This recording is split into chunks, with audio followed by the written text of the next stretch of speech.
Hoje vamos resumir o release de resultados da São Martinho. Vamos ver o que foi prometido e realizado, verificar sua saúde financeira, a execução da estratégia e o preço justo das ações segundo o Graham.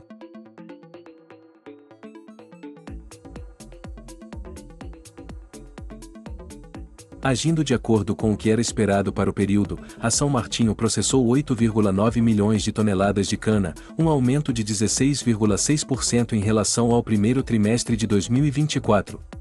Além disso, a sua produtividade em toneladas de cana por hectare aumentou em 11,8%. Outro objetivo alcançado foi aumentar a produção de açúcar. Houve um crescimento de 26,4% em relação ao primeiro trimestre de 2024.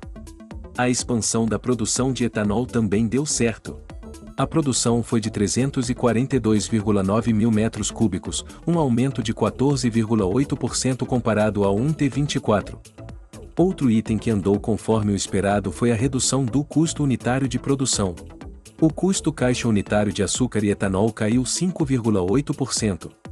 Por último, a expectativa de investimentos em CAPEX também se cumpriu.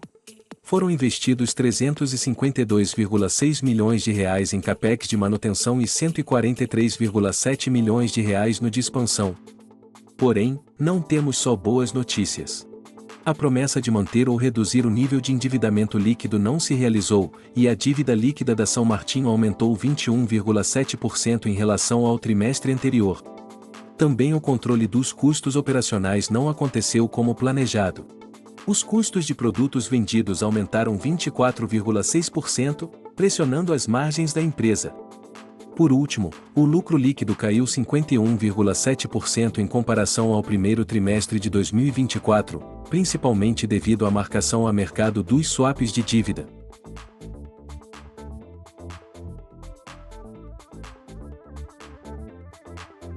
Sobre a geração de caixa, a empresa gerou 297,7 milhões de reais em caixa líquido proveniente das atividades operacionais, apesar das pressões de custos. Isso indica uma boa capacidade de gerar recursos internamente para cobrir suas operações e outras obrigações financeiras. Além disso, o crescimento nas receitas, especialmente de açúcar e etanol, ajudou a impulsionar o fluxo de caixa operacional, mesmo com a pressão de custos. Esse crescimento é um reflexo da estratégia de diversificação e expansão dos volumes comercializados. Mas o aumento do endividamento, apesar da boa gestão, é um ponto de atenção. O aumento de 21,7% na dívida líquida levanta preocupações sobre o aumento do endividamento da empresa. Isso pode pressionar o fluxo de caixa futuro devido ao maior pagamento de juros e amortizações. E ainda temos mais 2 pontos de atenção. A redução no caixa operacional comparado ao ano anterior, de 404,7 milhões de reais em 2023 para 297,7 milhões de reais em 2024 é um ponto a ser observado. Por fim, o fluxo de caixa negativo nas atividades de investimento, de 716,9 milhões de reais foi na contramão das expectativas para o período.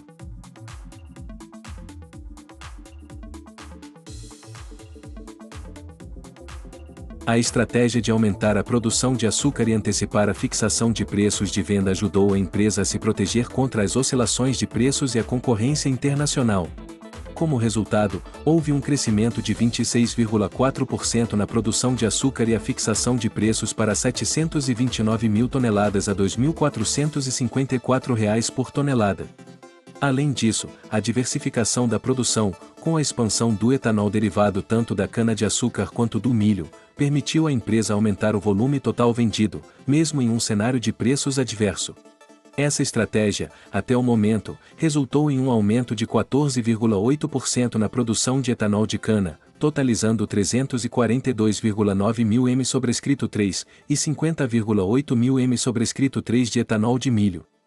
Para encerrar, a São Martinho trabalhou com o uso de derivativos e fixação de preços para garantir previsibilidade de receita e proteção contra oscilações de mercado. Com isso, houve a fixação de 76% da produção de açúcar, a R$ 2.454 por tonelada, para a safra de 2024-2025.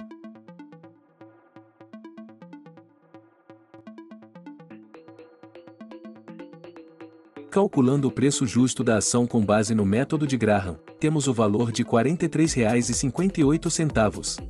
Isso mostra um potencial de crescimento de 49,85% em cima do seu valor atual, que está em R$ 29,05. Todo o conteúdo foi gerado por inteligência artificial.